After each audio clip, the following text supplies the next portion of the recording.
Picture the machine, not one machine, a system. At the base of the mountain, compressors the size of freight cars scream at full throttle, forcing compressed air up 500 feet of steel hose to the cliff face above. On that face, men grip pneumatic jackhammers that weigh up to 80 pounds and punch into solid granite at thousands of blows per minute, the vibration traveling up through wrists, elbows, shoulders, and into the chest like a second heartbeat they didn't ask for. 50 feet away, another man is packing a stick of dynamite into a drilled hole with the focused calm of someone who has done this 1,000 times and knows exactly what happens to the men who lose that calm. And suspended between all of them, between the compressors and the jackhammers and the dynamite, are the chairs. Bosun chairs, wooden planks, roughly the size of a child's swing seat, attached to 3/8-inch steel cable. The cable runs up the cliff face to a winch house at the summit where another man cranks a handrail he cannot see the bottom of. The man in the chair goes over the edge of a 500-foot drop and descends into open air. Wind, ice in winter, granite dust so thick on bad days it blocks the sun. If the winch operator cranks too fast on the way up, the man in the chair gets dragged face first up the rock at speed.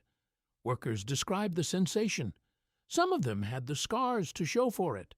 This is what it looked like to build Mount Rushmore. The official record says no one died during the 14 years of carving, from 1927 to 1941.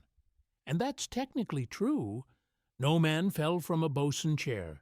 No powder man was killed by his own blast. No driller was crushed by a collapse. But the official record has a narrow scope. It ends the moment a worker punched out for the last time and walked down the 700 stairs to the valley floor. What it doesn't count is what those men carried home in their lungs: crystalline silica dust, the fine particles thrown off by pneumatic jackhammers hitting granite, doesn't leave the body. It lodges in the deep tissue of the lungs, and the immune system attacks it and fails, and the tissue scars, and the scarring spreads, and the breathing capacity decreases year by year until a man who spent his working life in the Black Hills is sitting in a chair at home, unable to cross a room without stopping. Silicosis, a slow death with a long fuse. The mountain killed some of these men. It just waited a decade to do it. Then there were the injuries the record did capture. Men hauled up the cliff face on their skin. Workers caught in dynamite concussions that left ears ringing for years. Hands mangled by drill bits. Bodies broken by 14 years of climbing 700 stairs before a shift even began. The machines that built this monument were brutal, and they left marks. And that's before the mountain itself got a vote. Jefferson's face, months of work, men dangling on cables carving a likeness into the granite, had to be dynamited off the cliff and started over from scratch when the rock beneath proved rotten. The man who designed all of it died before he could finish it. The hall he dreamed of building inside the mountain never got past 18 feet. Here is what we are going to find out: how a pointing machine, a set of hand-cranked winches, 90 pounds of jackhammer, and enough dynamite to level a city block were turned into a system precise enough to carve a human eyelid on the side of a mountain, by men who couldn't afford to say no, in a decade when America had nothing to spare, and what it cost them that the history books never tallied up. The question isn't whether they could do it. They did it. The question is how any of them survived long enough to watch it get finished. The man who thought in mountains. It started with a train problem. In 1923, South Dakota was struggling. The state had been carved out of territory less than 40 years before, and it still hadn't figured out what it was supposed to be. The Black Hills were beautiful, dramatic, forested, ancient. But beauty alone doesn't move tourists. It needed something that would make people get on a train and ride west. Doane Robinson was the official state historian of South Dakota, and he had an idea. The Black Hills contained a formation called the Needles, spires of jagged granite shooting up from the pine forest like broken teeth. Robinson wanted to carve them. Specifically, he wanted figures of famous men, of the American West: Red Cloud, the Lakota war chief, Lewis and Clark, Buffalo Bill Cody, heroes of the frontier, cut into the rock to give tourists a reason to make the journey. He needed a sculptor, someone who'd done this kind of thing before, who understood what it meant to work at scale, someone with an ego large enough to believe it could be done. He found Gutzon Borglum. Borglum was 57 years old in 1924 when Robinson's letter found him. He was the son of Danish immigrants, born in Idaho Territory, raised in Nebraska, educated in California and Paris, where he'd studied for a time under Auguste Rodin, the man who made The Thinker. Borglum had already carved a head of Lincoln that Theodore Roosevelt displayed in the White House. He'd won gold medals, built a national reputation, and managed to make enemies in nearly every city he'd worked in. He was, by all accounts, a genius who knew it. That combination tends to create problems. When he arrived in the Black Hills to assess Robinson's plan, he looked at the needles and shook his head. The rock was too eroded, too fractured. You couldn't carve anything that would last. But he looked northeast toward a granite mountain named after a New York lawyer who'd visited the area in 1885. A man named Charles Rushmore, who apparently asked a local what the mountain was called and received the answer it didn't have a name. Rushmore suggested they call it Rushmore, and it stuck, the way arbitrary things sometimes do. The mountain's granite face was solid. The southeast exposure caught maximum sun and minimal ice damage, and the scale was right. Not the needle's needle-thin spires, but a broad, sweeping cliff face that could hold something monumental. Borglum told Robinson to forget the Western heroes. He was thinking bigger. He was thinking presidents. But before any of that, there was the other thing about this mountain that nobody in Washington or Pierre or New York wanted to talk about very much. The Lakota Sioux called it Tunkasila Sakpepaha, Six Grandfathers Mountain. It was sacred ground, part of the sacred Black Hills, Paha Sapa, which the 1868 Treaty of Fort Laramie had guaranteed to the Lakota in perpetuity. That word, perpetuity, had a short shelf life. When gold was discovered in the hills in 1874, the U.S. government decided the treaty was inconvenient. By 1877, the land had been seized by Congress in direct violation of the agreement. The Lakota fought, they lost, the hills were taken. In 1927, when Calvin Coolidge traveled to the Black Hills to dedicate the start of the carving, he stood on what had been stolen ground. That is part of this story, too. It doesn't go away just because we don't mention it. Borglum changed Robinson's vision entirely. 4 presidents, not frontier heroes. Washington, the founding; Jefferson, the expansion; Lincoln, the preservation; Roosevelt, the global emergence. A monument to the first 150 years of the American idea, he said, cut into rock that would last 1,000 centuries. Before any drill touched granite, Borglum spent time watching the mountain. Days and nights observing how the light moved across the face, where the shadows pooled, where the sun hit straight and true. He ultimately rotated the whole design nearly 20 degrees from the original orientation to catch better light. The kind of decision that can only be made by someone who thinks in terms of geological time.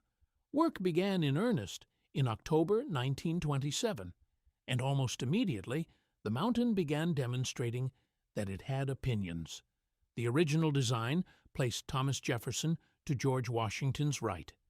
Washington's face was already underway when the drillers started cutting into the rock beside him for Jefferson. They went in 6 inches, then a foot, then they hit it. Streaks of pegmatite running through the granite like veins of a different material entirely. Coarser grained, softer, unpredictable. The rock that was supposed to become Thomas Jefferson's face was compromised from behind. There wasn't enough solid stone to support the full carving. Months of work, gone. Dynamite erased Jefferson's emerging face from Washington's right side. He moved to the left, starting over from bare rock. No photographs survive of Borglum's reaction to this. You can read the absence of documentation as its own answer. They'd chosen their mountain. Now came the impossible part, turning it into something else.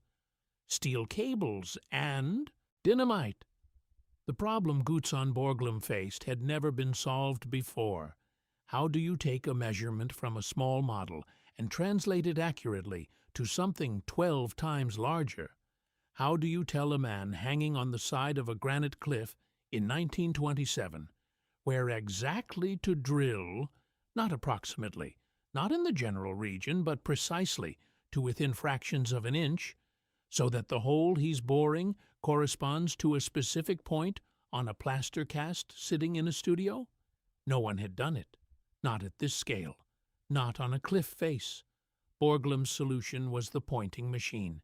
He built a scale model of the monument, plaster, studio-sized, detailed, at a ratio of 1 to 12. 1 inch on the model equaled 1 foot on the mountain.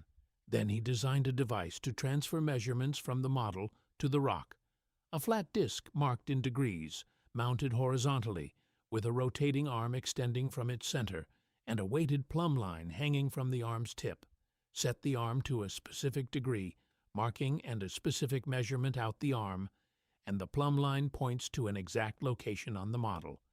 Build an identical device at 12 times the scale, mount it on the face of the mountain above each president's head, and that same degree and measurement combination now points to the corresponding location on the cliff, scaled up by a factor of 12.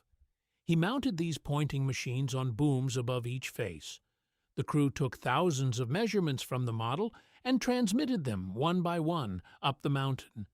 In red paint, they marked the granite. Here is the brow line. Here is the bridge of the nose. Here is where the eye socket begins. Here is where the chin ends. The mountain was slowly annotated in red before a single charge was set. This was the precision layer. Everything else was controlled violence. 90% of the rock that came off Mount Rushmore was removed by dynamite. Not blasting in the mining sense. Not the indiscriminate kind that simply moves volume. This was surgical demolition. The powdermen were specialists, and what they did required a particular combination of knowledge and nerve. They drilled holes into the granite. The depth, diameter, and placement of each hole determined how much rock would be removed and from what angle the force would travel. Cut a stick of dynamite to the right length. Set it in the hole with a specific timing fuse. Clear the mountain, every man up and off the face, back to the top or down to the valley. Then detonate. Twice a day the mountain shook. Rock fell in sheets. Dust bloomed and drifted south on the wind. And when the air cleared, Borglum walked out to see what the explosion had revealed.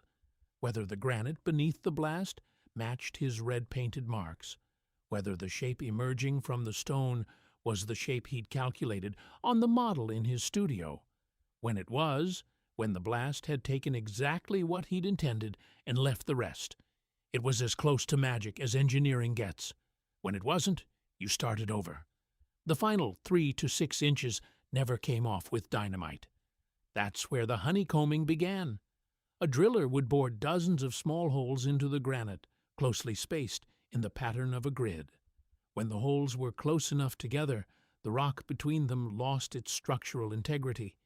It became a honeycomb, a lattice of granite with nothing to hold it. Then the carvers went in with chisels and hammers and broke the sections off by hand, piece by piece, like cracking tiles. In 3 inches of space they were shaping a nostril, a lip, the curve of an eyelid. All of this happened on the face of the cliff, which meant someone had to get the workers out there. The bosun chair looks, in photographs, almost comic. A wooden plank seat, wide enough for one man, with canvas wrapped around the back and sides for something to lean against. Steel cables ran from the corners up to a single attachment point, then up the cliff face to the winch house at the summit. You buckled a belt around your waist, tucked your tools between your legs, or hung them from clips on the rig, and you went over the edge. The cables were 3/8-inch steel. That's roughly the diameter of a man's finger. Each cable had been tested to hold weight far greater than a man, plus his tools. But weight isn't the only variable when you're hanging 400 feet off the ground in a Black Hills wind. The cable spun. The chair swung. On bad days, a gust would send you sideways across the rock face faster than your legs could absorb it. At the top of the mountain, inside the winch houses, operators worked hand-cranked reels. To lower a man, you let the cable run. To raise him, you cranked. It was physical work, the kind that burned shoulders and forearms after an hour. And it demanded judgment that couldn't be taught from a manual, because the winch operators couldn't see the men they were lowering. The cliff face dropped away below the summit at an angle that made direct observation impossible. A winch operator working his crank had no direct line of sight to the driller 400 feet below. He worked from feel, from experience, from the signals that reached him through a third party. That third party was the call boy. Call boys were often young, teenagers in some accounts, positioned at the edge of the cliff, where they could see both the worker on the face and the winch house. They relayed instructions in both directions, slower from the driller below, shouted upward, passed on by the call boy to the winch house. Hold position from the supervisor on the rim, shouted to the call boy, shouted down to the face. This chain of communication, stretched across open air and wind that could swallow a human voice, was the nervous system of the entire operation. If the winch operator cranked too fast on the ascent, the man in the bosun chair went up the cliff face like a bead on a string, arms flailing, face dragging granite. Workers described it with the particular dark humor of men who've survived something absurd. You went up on your face, you learned quickly to brace, but how do you actually get a man and his tools out to that cliff face in the first place? How do you put a driller 400 feet in the air and keep him stable enough to do precision work? Compressed air ran up from the base of the mountain through steel hoses to feed the pneumatic jackhammers. The compressors were massive machines at the valley floor, generating the pressure that would climb 500 feet and arrive at the drill bit with enough force to punch through solid granite. The hoses snaked up the cliff alongside the cable lines, heavy and awkward, another thing to manage while hanging in space. The jackhammers weighed between 30 and 80 pounds depending on the task. Held in two hands, braced against the rock, they vibrated at a frequency that worked its way up through the wrists and elbows and shoulders, and into the chest over the course of a shift. Men reported hearing the sound of the drill even after they left the mountain. Some heard it for years, and the finishing tool, the one that gave the presidents their skin, was a bumper, a rotating head fitted with multiple diamond tips that vibrated against the granite surface, smoothing it fraction by fraction. The faces you see today at 60 miles, catching the South Dakota sun? That smooth stone is the result of a diamond-tipped tool run by a man in a canvas sling, working at the pace of millimeters per pass. There was one other variable in this system that no engineering could account for: the mountain itself. Granite is not uniform. From the outside it looks consistent, hard, gray, solid. But inside it contains seams and veins and pockets of material with different densities, different brittleness. Pegmatite, the same coarser-grained granite that destroyed Jefferson's first location, ran through Mount Rushmore like a hidden fault. You couldn't see it until you were in it. A powderman might set a charge calculated for one type of rock and find, when the dust cleared, that the blast had traveled differently than expected, taking too much, leaving the wrong shape, revealing a seam that wasn't on any map. The pointing machine said where to go. The rock decided what it was willing to give you. That tension between Borglum's precise vision and the mountain's indifferent geology ran through every day of those 14 years. The system was as good as 1920s engineering could make it. But the mountain wasn't interested in the system. On paper, it was brilliant. What actually kept it running was something no blueprint captured: 700 stairs before breakfast. Before a man in a bosun chair could go over the edge of Mount Rushmore, he had to get to the top. There was no elevator, no road that reached the summit. The access route from the base to the work area climbed 700 stairs, wooden steps cut into the rock and hillside. And every man who worked on the faces climbed them at the start of every shift, carrying tools in Black Hills weather which could be blazing hot in July and deliver ice storms in October. Before the clock started, the time clock was at the top. You punched in after the climb, not before. When they reached the summit and punched in, they were already breathing hard. They buckled into the bosun chairs and went over the edge, and the workday began. 8 hours on the face, 8 hours of jackhammer vibration and dynamite concussion and wind and dust. Then the 700 stairs back down. The pay was $8 a day. During the Great Depression, $8 a day was not nothing. It was work, which was itself the scarcest commodity in the American economy in the early 1930s. Men came from across the region, miners and laborers and farmers who'd lost their land, and they lined up at the base of the mountain hoping to be chosen. Borglum and the foreman picked from the line. The ones not chosen went back to whatever waiting they'd been doing before. Some of the workers who were hired admitted later that they were afraid of heights. They went up anyway, because $8 was $8, and the alternative was nothing. They buckled in and went over, and tried not to look down. The dust was the thing that followed them home. Remember the number from the beginning: 0 deaths during the carving. Official record confirmed, but the official record has a specific scope. It ends when the men walk off the mountain for the last time. What happens after that is their own problem. Pneumatic jackhammers on granite produce crystalline silica dust, fine particles of quartz that catch the light and look, in some accounts, almost beautiful in the right sun. They are not beautiful. Silica particles are small enough to penetrate deep into the lung tissue, and once they're there, the body cannot expel them. The immune system tries to destroy them and can't. Over time, the tissue surrounding the trapped particles hardens and scars.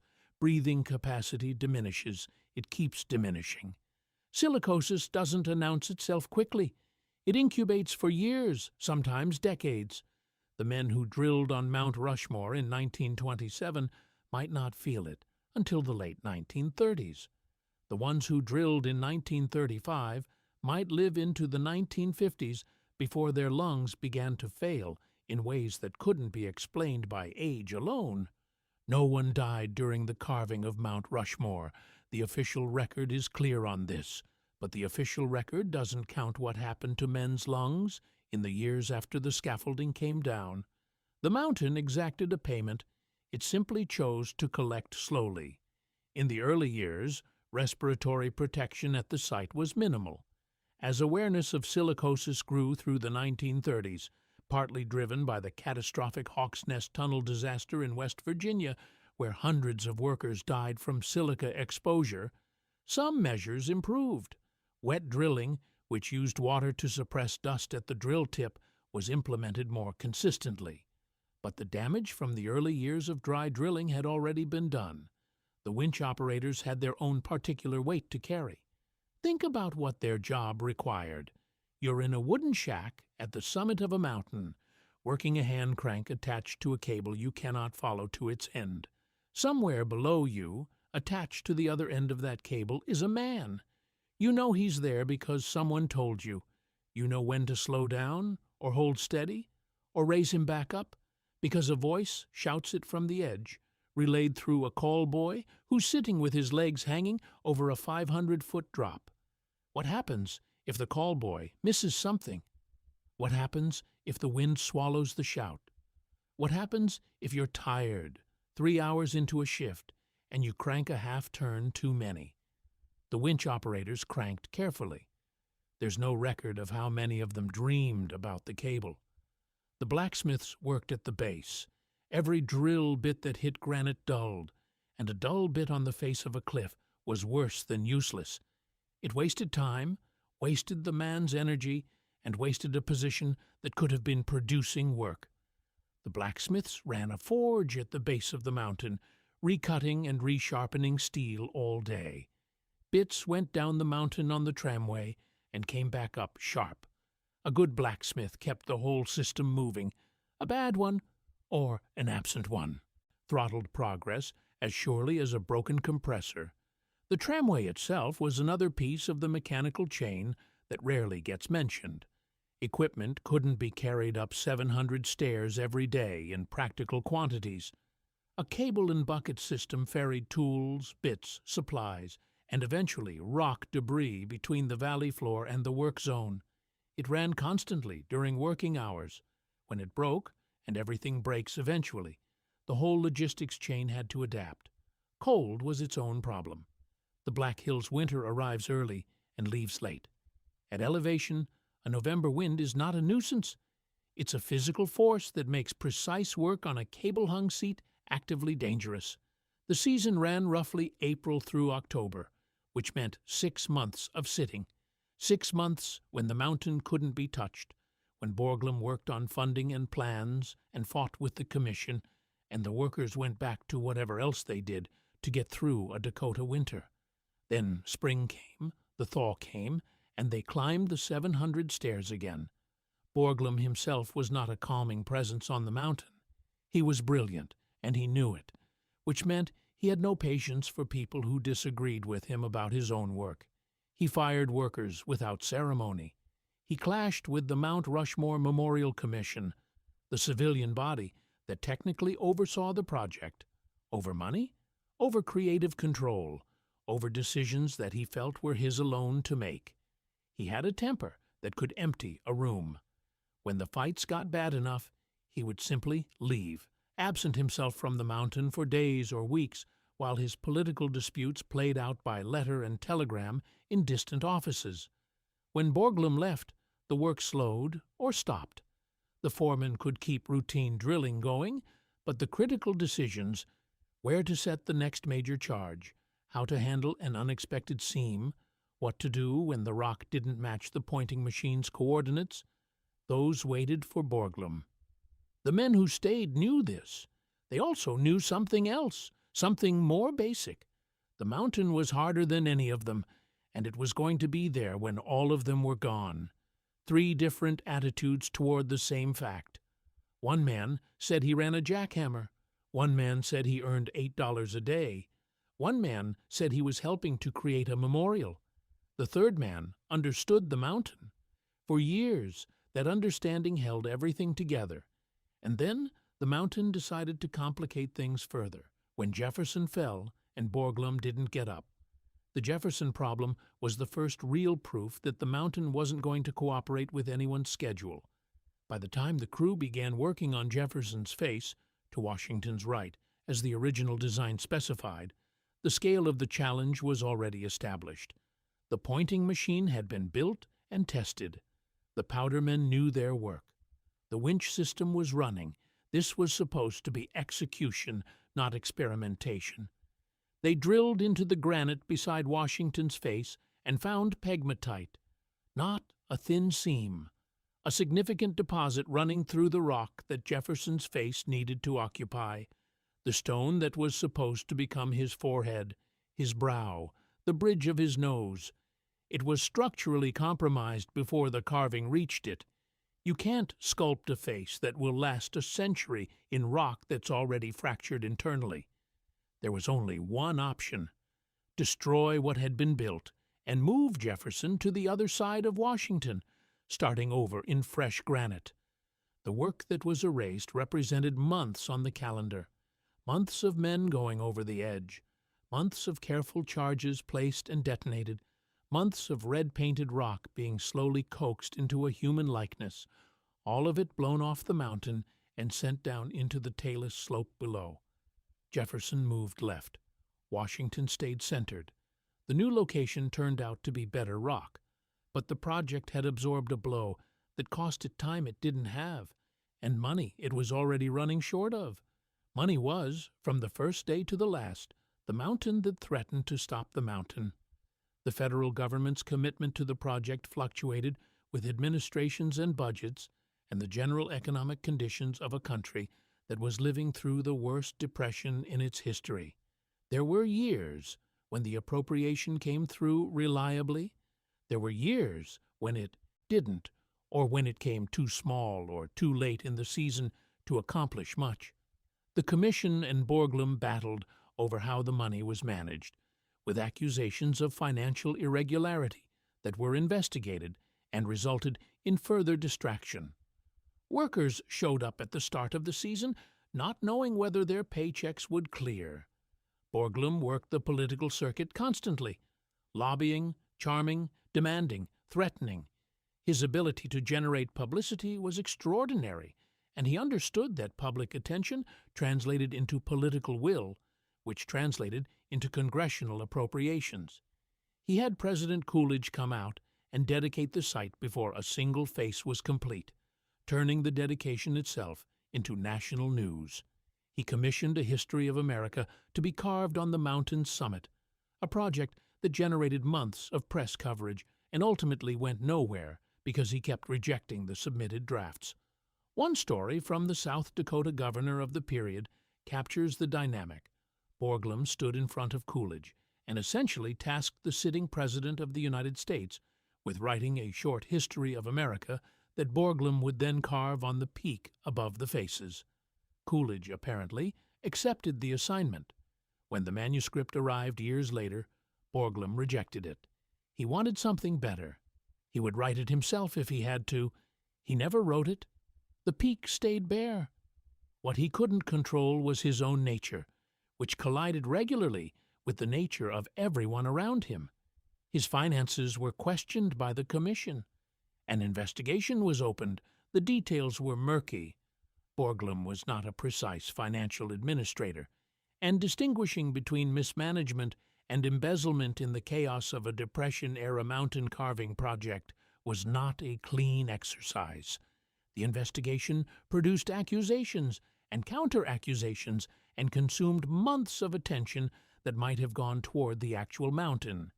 It ended without resolution, as these things often do, leaving the suspicion on the record and the man still holding the chisel. What he couldn't control was time. The silicosis shadow lengthened quietly through the 1930s. The men who'd drilled dry in the early years were aging into their lung damage. They didn't talk about it the way we might now. The language for occupational lung disease was still being assembled, and the connection between granite dust and specific illness wasn't as established in public understanding as it would become later. But the men who'd been on the face knew what dust felt like going in. They'd breathed it for years, and some of them, in the 1930s, were beginning to understand that their lungs were not the same lungs they'd carried up those 700 stairs in 1927. The mountain didn't kill them on the cliff. It collected its debt in other rooms, in other years, in the coughing that woke people at night. March 6, 1941. Gutzon Borglum died in Chicago. He was 73, and he'd gone in for surgery on a prostate problem, and the complications took him before he could come back. The memorial was not finished. Roosevelt's face needed refinement. The Hall of Records, Borglum's dream project, the thing he wanted perhaps more than any single president's likeness, was a hole in the mountain, 18 feet of tunnel carved behind Lincoln's head, barely begun. Its grand vision of a 80 by 100-foot chamber, accessible by an 800-foot staircase, and containing the Declaration of Independence, the Constitution, the history of the American Republic. None of that existed. The tunnel stopped where the money had stopped, and Borglum had not been able to restart it. His son Lincoln took over. Lincoln Borglum had worked alongside his father throughout the project. He knew the mountain, knew the system, knew the workers. He spent the spring and summer of 1941 finishing what refinements he could, trying to complete what his father had started with the time and funds remaining. On October 31st, 1941, he closed the site. The faces were done, or as done as they were going to be, each one 60 feet tall. The presidents from neck up, not the waist-down figures Gutzon Borglum had originally designed. The Hall of Records was a stump. The vision was truncated. 6 weeks later, Pearl Harbor. The United States went to war. Whatever funds might have returned to the Black Hills went elsewhere. The men who'd built the thing went back to their lives, or what remained of them. Some went into the military. Some went to work in the wartime industries.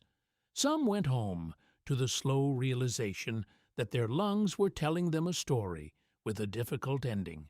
No one died carving Mount Rushmore, but the mountain kept collecting. Faces in forever. Here is what they built. 4 faces, each 60 feet tall, carved into the southeast face of a granite mountain in the Black Hills of South Dakota. Washington's nose is 20 feet long. His mouth is 18 feet wide. Roosevelt's glasses, the lenses of his pince-nez, are carved in a material with almost no tolerance for error, by men using compressed air tools suspended in open air, guided by measurements taken from a plaster model in a studio 1,000 feet below. The monument is visible from 60 miles away on a clear day. The granite at this elevation erodes at a rate of approximately 1 inch every 10,000 years. That erosion rate is not an estimate pulled from enthusiasm. It's a geological assessment based on the hardness and composition of this particular Precambrian granite, its exposure profile, and the weathering patterns of the Black Hills region. At that rate, Washington's face will still be recognizable in roughly 7 million years.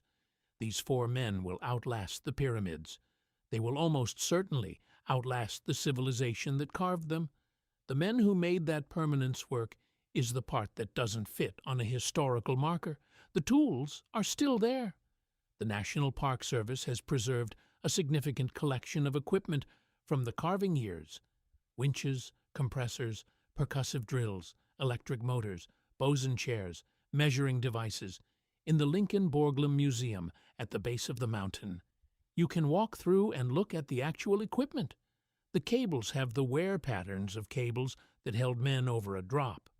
The chairs are the size of children's swings, and when you see them in person, the scale of what was asked of the men who sat in them is immediate in a way that photographs don't quite capture.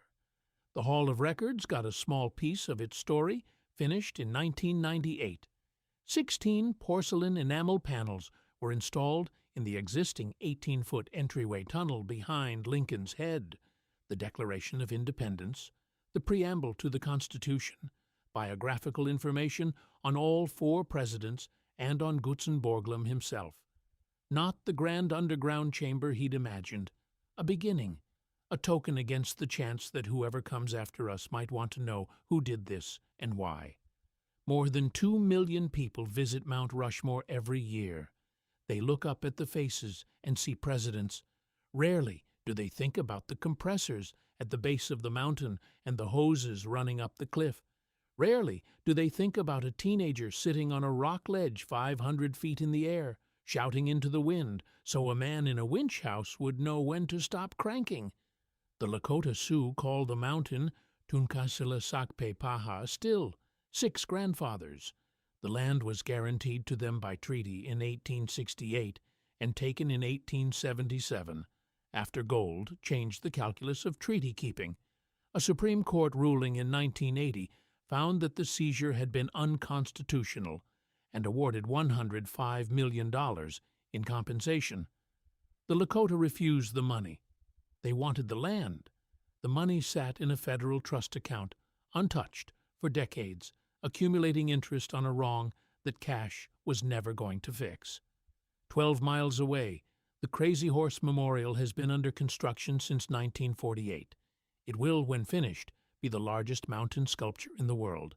The Lakota warrior pointing across the plains, answering the question that Mount Rushmore implicitly asks about whose history gets carved into stone. The Crazy Horse Memorial has no federal funding and accepts none. It will be finished when it's finished. The mountain doesn't care about your deadline. 2 monuments, same Black Hills granite, 2 definitions of permanence, and who gets to claim it. What Borglum built will endure. The geology is clear on this, but the story of how it was built is the part that time tends to wear down faster than granite. The 143 workers who signed on in 1927, the powdermen calculating blast radii by eye, the call boys on the ledge, the winch operators cranking in their blind shacks, the men who breathed stone for years and learned about it later. They earned $8 a day. They are not on the mountain.